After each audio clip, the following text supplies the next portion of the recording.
She steps on stage and the whole room exhales.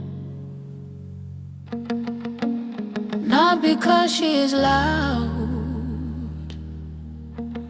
but because she is true. She walked through shadows to find her light,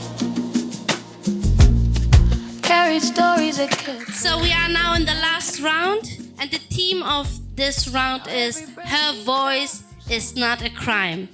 Her voice is not a crime. Yes? So, the first slammer is Abisiwene. Ghana's judicial system would have been the best. A top-notch if it carried out cases and condemned actions like how society, you, him, her, and even I condemned her voice. Her voice is not a crime, and it's time we realize you've been committing a crime. Oh yes, you have been a very active criminal in jailing her voice, by restricting her ports, by equaling her voice to noise, by making it seem she had no choice but to stay mute, to stay silent. Her voice is not a crime, and you must be taken through a trial to elaborate and illustrate at the fastest rate why you dared question her boldness to speak up. To speak up when marriage was being imposed on her, to speak up when her dreams were questioned, to speak up when her rights were trampled upon, to speak up when her power of choice was interrogated, to speak up when she was downgraded to the lowest grade, to speak up when her very existence was put under scrutiny, to speak up when her life was chosen for her, speak up when you accepted that her voice was a crime. We command her to stay silent when she makes sweet music with her leadership, when she creates sweet melodies with her power. We ask her to get behind the scenes, for we get better at how better she's performing. We ask her to stay silent when she speaks up in her space, does things at her pace, when she lights up the place with her powerful, impactful, commanding, enchanting, resonating, resounding voice. Her voice is the soothing effect that keeps her husband erect. It is the scolding tone that keeps her children in shape. It is the comforting pleasure that keeps herself in check. Check. Her voice is not a crime. Her voice is not a crime. I'll continue to be as loud as the bell chimes till it sticks to your heart, bodies and minds like a nursery rhyme, that indeed her voice is not a crime. The next slammer is AP and She. Now every breath she drops on the Silence. A deafening sound made by a gender in distress. Its loudness falling on the deaf ears of those who bear witness. Silence. A lifestyle lived by women through countless generations, cultivated habits through unwilling cooperation, the operation to ration the actions of my gender, not random yet still in constant motion. See, the world is operating through tinted eye lenses which disguises sins like the violences towards the feminine population. Many Tamars subject to Amnon's damnation, but their Absaloms have transitioned into Davids to maintain the peace. Just reanalyze the lies imbibed by the publican as rampant as lies to bring us from realizing the real lines of injustice confining many great minds to the kitchen. No snitching, ladies, but we add to that stitching. Babe, I want credit. I have a headache. I've not eaten. We belittle ourselves for that princess treatment. Belittled by others though, now that's more treatment. Our major ailment is the petty jealousies of each other back, biting our way into positions we desire, but our femininity shouldn't breed animosity. Our voice and quality is not that of crime and mediocrity. Look, the prophetess Deborah led Israel into victory over Sisera. God heard her voice. Did God favor a crime? A modern day Deborah, our own Ya Asantua, led the Ashantis when the men stood back in cower. Was that boldness a crime? Maybe it's the British at that time. Queen Esther, voice of the Jews in Persia, not condemned but condemned an evil man to disaster. She voiced salvation for a kinsman to prosper. Was that voice a crime? The voices of the daughters of Zelophehad had a mission, and it changed God's decision with his very own permission. Now, dare you call that a crime? The first proclamation of Christ's resurrection was preached by women. Was that initiation a crime? The voice that sang sweet lullabies to the Savior of the world was a virgin's. Just imagine putting that voice in crime's margin. Diana Hamilton, no simpleton, paid attention and won Artiste of the Year. That voice can be charged with no crime, dear. When SheShe made hay in her sunny day and took away the AAMA Best Female Artiste in January 2026, got Ghana hailed. Was that voice a crime? So ladies, we are done with the silence and demurity line, done embodying the qualities of a performing mime, because our gender was never an anomaly, and our voice is not a crime. Next slammer is Poema. Give it up for Poema. Let us play a game. Round 1. In this round, I swallow my voice into the deepest parts of myself, break into my bones like an oven. No one here hears my screams, and when you ask, I don't say a thing. Speak up! Why are you silent? Why is your tongue folded up? Why are your shoulders bent in? You morph into a predator without warning. You are my mother over me, spitting venom into my face, teaching my legs how not to run to you, telling me how a lady should behave. She should not be loud or bold or angry. She should be small, fingers in her pockets, never pointing at anyone. I lose this round. Round 2. In this round, you are a predator and I am a prey. You are taller than me. Older too, you are a 45-year-old man and I am 14. You touch my neck and tell me it is love. Touch my waist and tell me it's care. You say screaming means I am weak. My breath is held in my eyes as you continue digging deeper than you should. You say my voice is of no use, and again I lose round 3. I have forgotten what my voice sounds like. I chase ghosts of it down unfamiliar roads. I see shadows of it inside my head. But my fears are tall and towering. It is in the shape of a man that took it from my baby hands, in the shape of my mother, in the shape of a wall that has told me too many times how much space my body must take, how high I can scream, but my buried body knows how sharp the edges of my voice are. A voice the world has weaponized as a tool of oppression, but here comes the last stage of this game.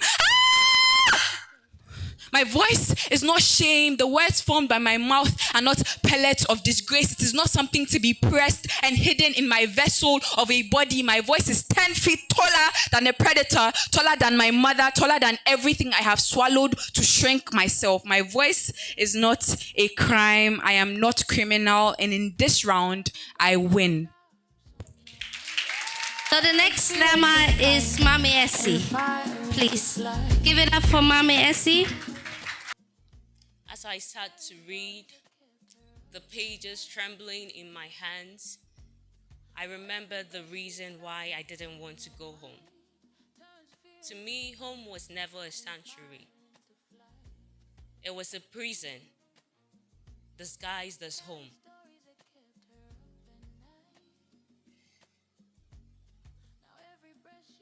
My mother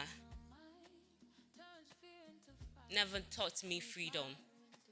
She never knew what freedom was because she was negotiated like a cattle being prized.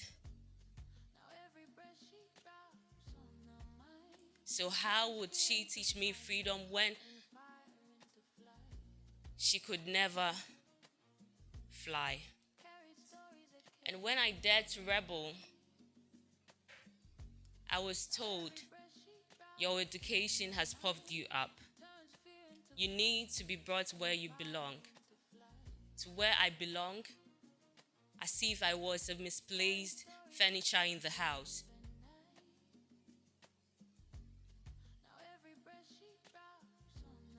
Papa told me, trust and obey. God has plans for you. As if I was the one that made the rules. Papa was the only one that made the rules in the house.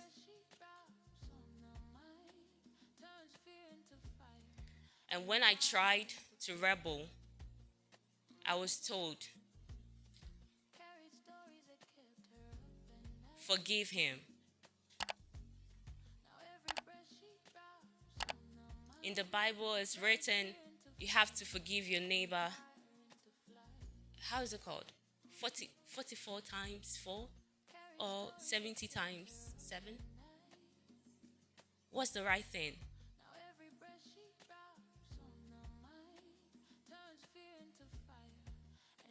Yet no one came to my aid when things were going astray.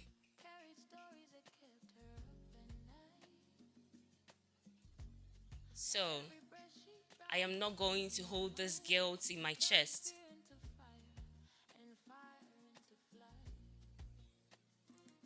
This guilt isn't mine to carry. Mea culpa. His burden, not mine. Thank you. The next slammer is Say Word. Give it up for Say Word.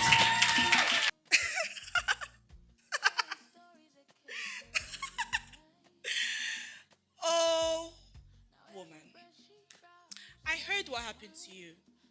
That you were abused. I heard you're here seeking for justice. How did this happen to you? Let's face it, according to the book, you're untouchable. I mean, you never stay out late, never dress in a way that anyone would comment about, always carry some type of protection, maybe a pepper spray or a knife. Didn't you take self-defense classes like once or twice? Or was that just fear using protection as a disguise? So my question is, how are you here? Wishing, hoping that you had died, because at least if you had, you wouldn't have to go through this. Go through the courtrooms, the stairs, the whispers. Go through the world massaging your scars and pretending to be concerned. You would have been free from this torment. And now you sit there, watching as they blur your words. And every precaution you ever took slowly becomes irrelevant. And you sit before the judge and jury, hoping, praying that they will see that the man across the room doesn't deserve to walk free, but the world thinks he can be reformed.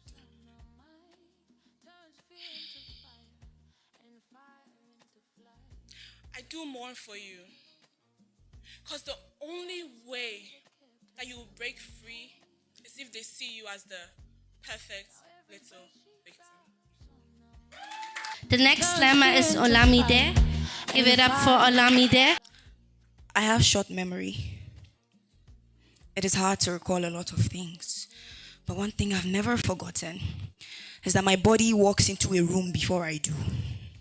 I am female before child, temptation before 10 years old, a future wife before I know long division, birth canal before my name, the weaker sex before the greatest laborer, a liability before a leader.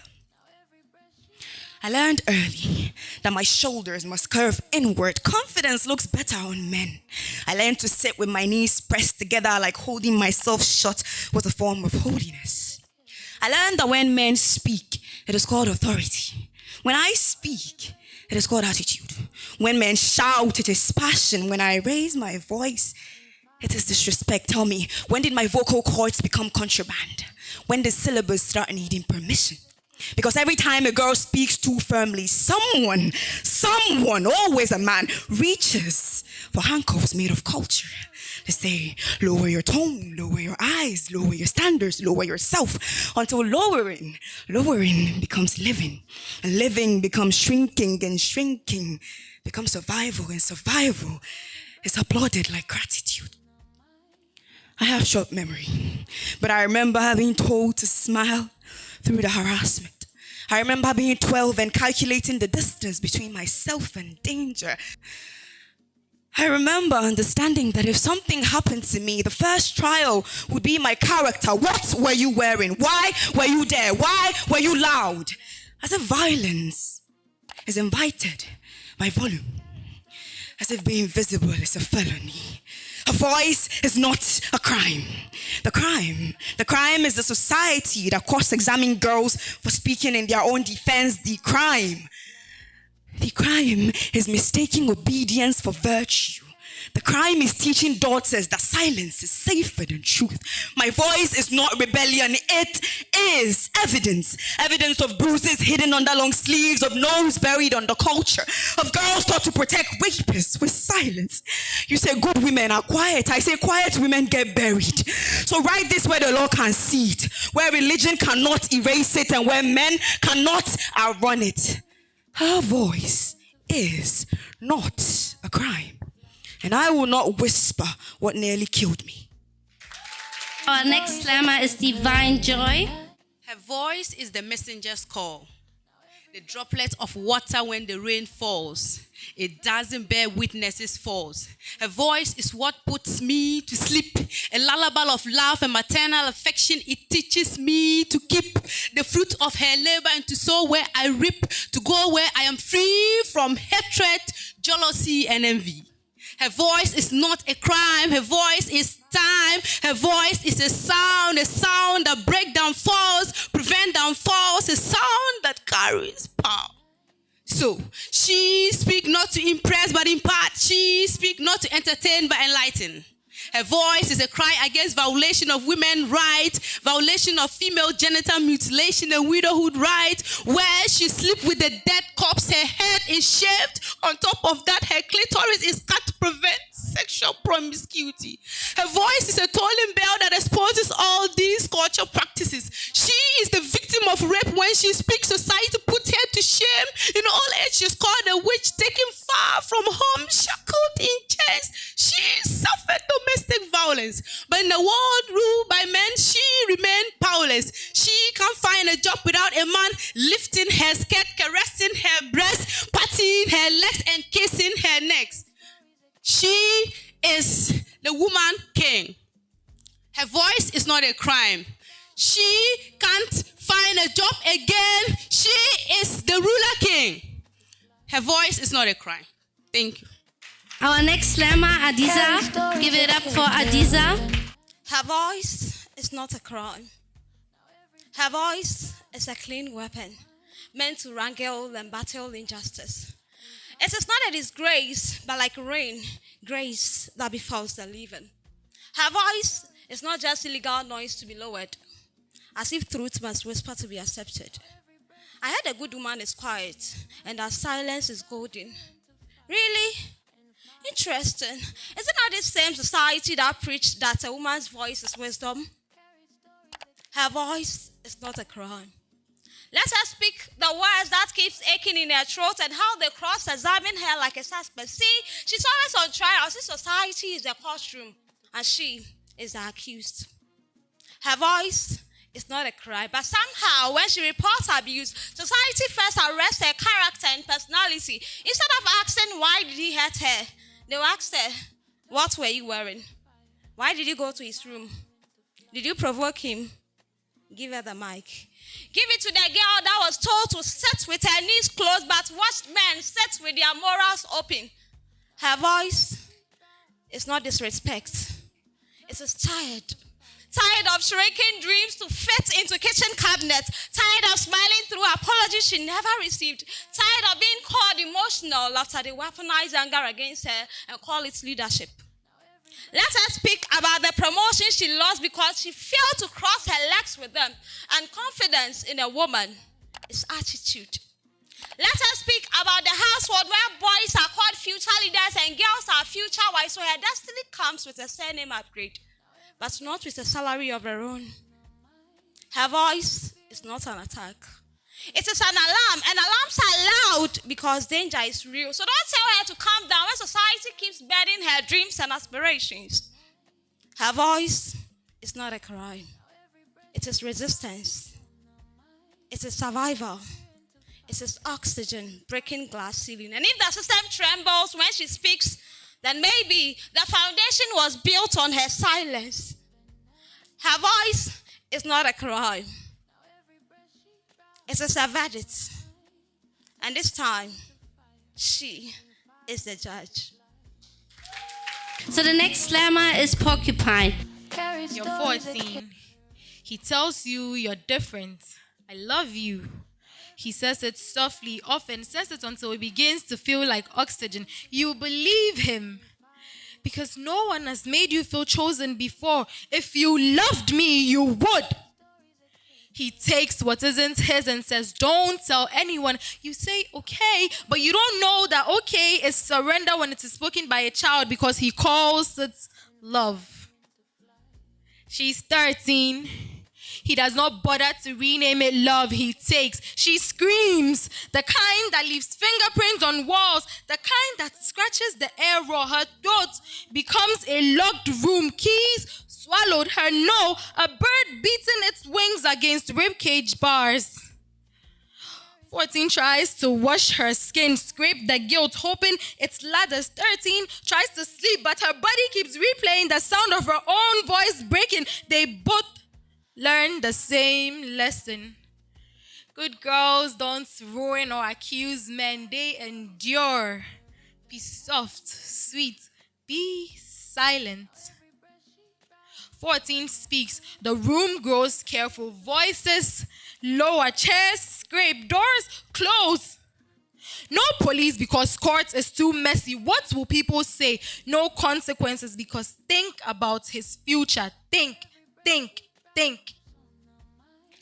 They will ask 14, why didn't you say no? Ask 13, why were you there? As if geography is a factor that invites violence. Her throat is still that locked room, but the door is shaking now. Silence is a coffin that buries the living, and she is tired of attending a honed funeral. Her voice is not a riot, it is a lighthouse. It is not rebellion, it is oxygen, a pulse check on a society that keeps flatlining whenever girls speak.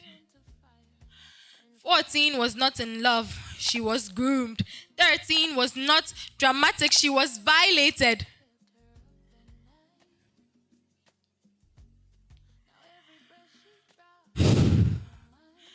"13 was not dramatic, she was violated. Neither of them were crimes, but what was done to them was. You fear her voice because it shakes foundations built on quiet suffering. Because if girls stop whispering, men who hide behind respectability lose their hiding place. Because if daughters start speaking, family must choose between truth and comfort. Listen closely. That trembling sound. It is history cracking open its jaws. The locked room is splintering. And this time, we are not swallowing the key." The next slammer is Belle. Not loved, not chosen, taken. When my dream was still wedding night, when I still thought the first time meant something, when I believed it come wrapped in vows and slow kisses, not in silence and shadows. He took it with hands that felt like iron and eyes that didn't see me, just a body, a thing. And I didn't scream, didn't fight, didn't move, because fear is louder than any voice I've ever heard, and shame is quicker than any scream I've ever made. I didn't tell, because who listens? Who listens to a girl with shaking hands and a story that makes people shift in their seats? I kept it, like a secret I have no right to carry, like poison I drank daily. It sat right in the middle of my chest, unspoken, unheard. I joined group chat, sat in circles I didn't belong in, laughed at jokes that didn't reach me because I was too ashamed to be outside and too broken to be seen without a mask. And they said, "You've changed. You're different now." I see if I wanted to be. I see if I signed up for this. I watched them fall in love, date, talk about first times, talk about dreams. And me, I learned to disappear quietly from plain sight, learned to smile through cracked lips and keep quiet with a mouth full of scars. I don't open up, because when I did, he taught me what opening up cost. So I wear my silence like an armor, and they call it pride, they call it attitude, they call it walls. But it's none of that. It's survival.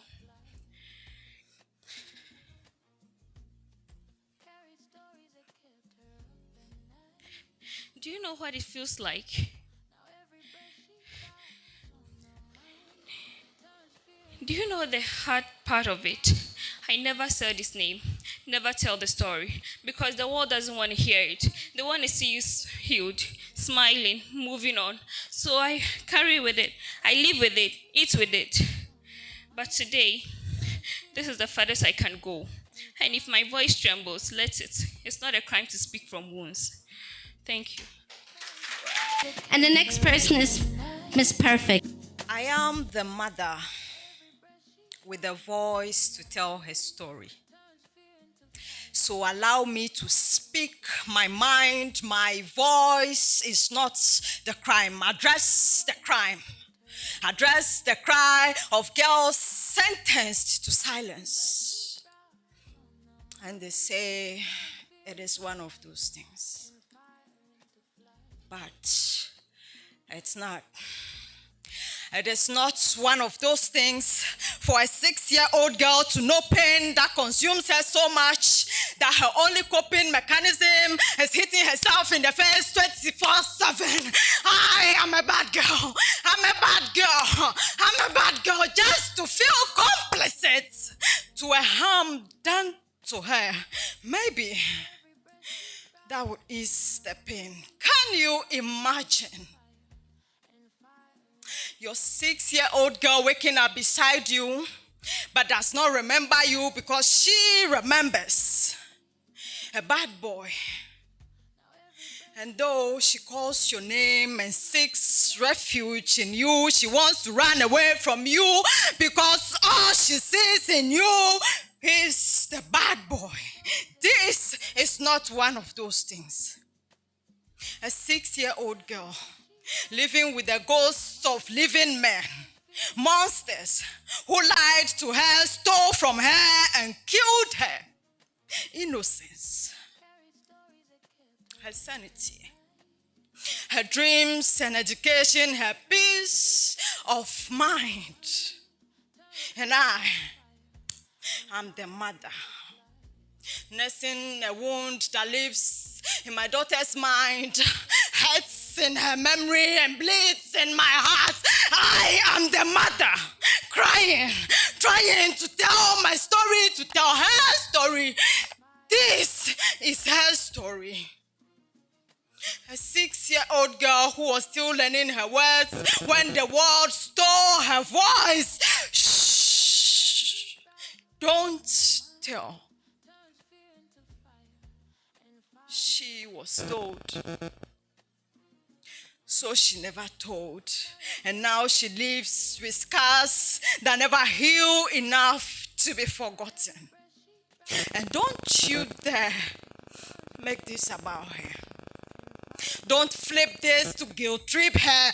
Body is not the crime. Address the crime. Address the cry of girls sentenced to silence. Because this is not one of those things. The next slammer is Essie. Cut off her clitoris and save the world from a pervert of a woman. What is a woman who has feelings and can call sex and call sex for the pleasure of it? She doesn't deserve it. Cut off her clitoris. I walk the earth labeled a criminal because I popped out of my mother who never made it alive out of labor. Mixed with her gushing blood, popped out with a V shape from beneath just like my mother. If being born a woman was a crime, if my body is my crime, is my voice too? Come for my tongue then. For so far as I have one that it took me decades to discover its presence, decades to discover the use of a tongue, a soft meat that is a two-edged sword, bleeding by its nature, red and dangerous, capable of calling peace by name and shouting it away. Peace I have never known. With hot blood flowing from a place I never knew. Oh, I rage with my voice and my tongue beating war drums. But you tell me, forgive, peace, be still. I look up and I wonder where you were when my body was subjected to undeserved pain. If my body is a crime, is my voice too? You tell me to shut it, else I'll be thrown into another label. The ones that move at night and bring bad omen. Oh, I wish I was a witch. Together with all the women you labeled so. So we take away your peace, your sleep, and your guts. The next girl will not be circumcised. Her clitoris will not be removed and stitched to serve the insecurity of some men and some women who guard the gate of some toxic culture. No, not under the watch of a coven of witches who have seen enough blood and pain. You made a crime out of my body, but my voice is not a crime. The next slammer is Efa. So because my curves are not well defined, you've not realized I'm also a woman. Because my mountains don't look soft and firm like fantasies carved for approval, you no longer remember feeding from them. And because my valleys can't dance to the beats of your drums, you've forgotten I carry life in them. I am the roundness of the earth beneath your feet. I am the breast that fed civilization and the womb where seeds become nation. But because you've forgotten that your first lullaby was to the rhythms of my reign, you go around preaching womanhood in conference rooms whilst ignoring my womanhood, as though I wasn't the original womb. The forest is my hair, thick and sacred, yet you cut it off without consent. The soil, my skin, dark and fertile, yet you scrape it for gold that cannot even feed you. The ocean is my blood, moving through the land, yet intoxicated by your impurities. So I chuckle when you say, protect all women while standing on the broken ribs of the first. Or am I not woman enough? Because you encourage women to speak, but when I do, you call them storms. When I protest, you call them disaster. And when I try to make a point, you call it environmental inconveniences. Tell me, am I not woman enough? Because you rush to save a woman when you see her pride being broken, but you stay silent when you see my forest burn. Listen carefully. If I dry, you test. If I burn, you choke. And if I collapse, you fall with me. This is not rebellion. It's a plea to be sustained. This is not outrageous. It's a cry for clean air. Because every woman deserves life. And nature is also a woman. And her voice can never be a crime. Thank you. So the next slammer is Poshford. They say silence is golden. Here's what they don't tell you. It's only golden when it's plated over a woman's throat. It starts like, don't be too loud, it's not ladylike. Don't talk when he's angry. You know, man, what needs to be the food to make love work? But tell me, is it love if he twists a knife deep into my throat and asks if I'm bleeding? Turns a blind eye to my screams. The knife is still sinking. His heart so cold like Palma. He cares not about my matter. Breaking me into dreams. He cannot shatter. He takes shots at me because I dared to speak. That's a foul. The traditional man wants a woman to be subservient, quiet, and yielding. Yet he never falls in love with subservient women. In fact, he's attracted to the loud, opinionated one. He calls her stubborn, feisty. You want her? He's like an exotic bird collector. He wants the loud one because his dream is to tame and put her back in the cage. He wants to brag about the wild thing he caught, but he's not ready to listen to the wild thing's thoughts. He wants the prestige of a lioness, but the stillness of a trophy. He wants a masterpiece he can claim, but a voice he can mute.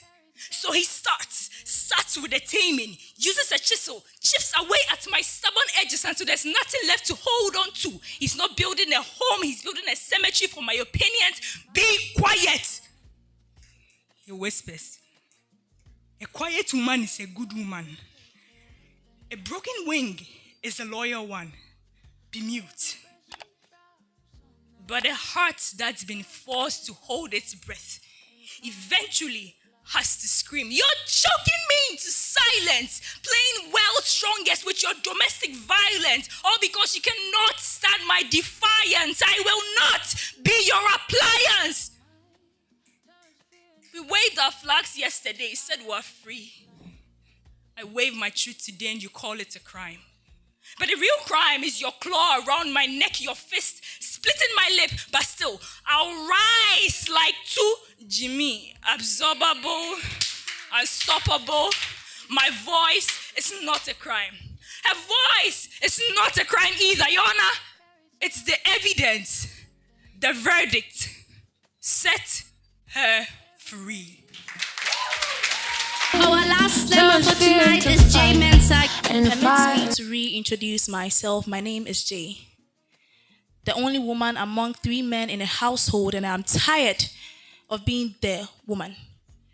I'm tired of my femininity, not my strength. I'm tired of carrying what was quietly placed on my neck without consent. I'm tired of hearing, Jay, you are a girl, as if that sentence came with a job description, endorsed in ink like a general prescription. You see, from where I come from, women are not allowed to raise voices. We raise children, raise pots from fire, raise laundry in baskets again and again and again until we finally lay in a casket. From where I come from, a woman must wake up before the clock to sweep the compound without a touch. Food must be prepared at dawn and served before the day is born. We wake up before the rising of the sun, yet sleep after the satisfaction of every woman's son, and yet we are never allowed to utter the word tired. As if speaking the truth was rebellion. As if boldness was disobedience. We are taught to endure, not to express. Answer a couple of questions in class and you are trying to impress. You see, my mother taught me how to wash, how to scrub collars until they surrendered their stains. She taught me how to clean, how to sweep corners like dust was my personal enemy. She taught me how to cook, how to measure salt with my fingers and stir without tasting, how to pound fufu without complaints and no soup was ready by its smell. But she never taught me how to stand up for myself. Not because she didn't love me, but because she never learned to do the same for herself. She wasn't taught differently, so she taught me what she knew.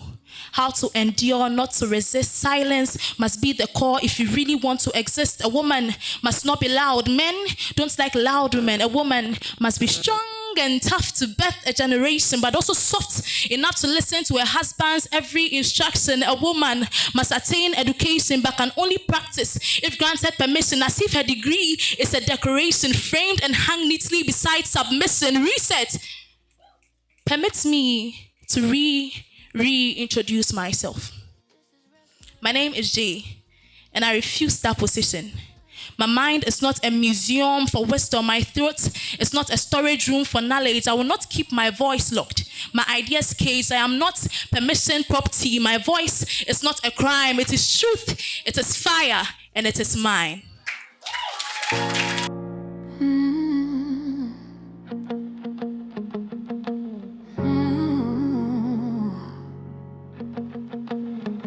She steps on stage and the whole room exhales. Not because she is loud, but because she is true. She walked through shadows to find her light, carried stories that kept her up at night. Now every breath she drops on the mic turns fear into fire and fire into flight. She's not performing, she's coming home to the sound of her own becoming. She is rhythm, she is reason, she is courage taking form. Every voice she carries in her chest has weathered 1,000 storms. Her name is power, her voice is flame. she rises, the world remembers her name. SheShe Slam, where silence breaks and women soar. SheShe Slam, where every woman becomes more. SheShe Slam, SheShe Slam,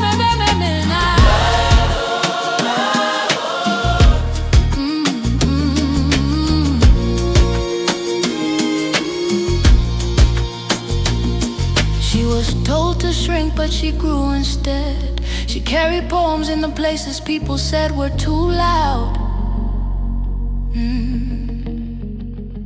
Now watch her rewrite the room with one breath. Watch her plant a forest of voices where they expected a whisper.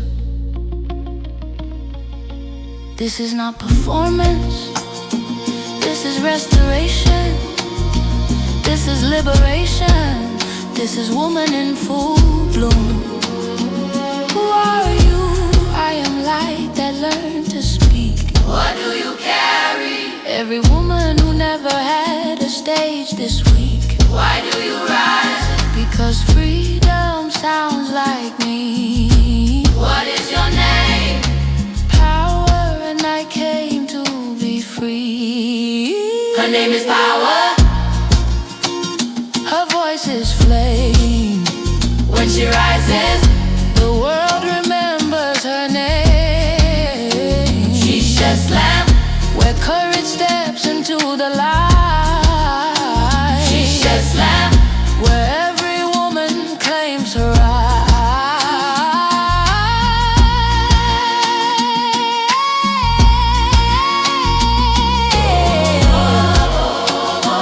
She becomes, here she belongs.